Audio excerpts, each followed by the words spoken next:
तीसरी जंग अज़ीम जैसे शुरू अगर होगी तो हमारी जो मस्जिदें हैं जो इतनी हैं जैसे इंग्लैंड में सारी जगह बन रही हैं अभी भी, तो वो महफूज रहेंगी।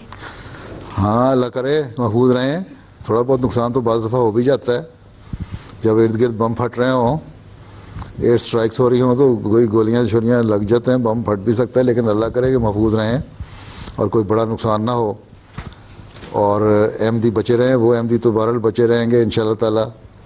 उम्मीद है कि वो नेकियों पे कायम होंगे। हज़रत मसीह साहब ने यही फरमाया है कि नेकियों पे कायम रहोगे तो बचे रहोगे हर किस्म की आग से, अज़ाब से।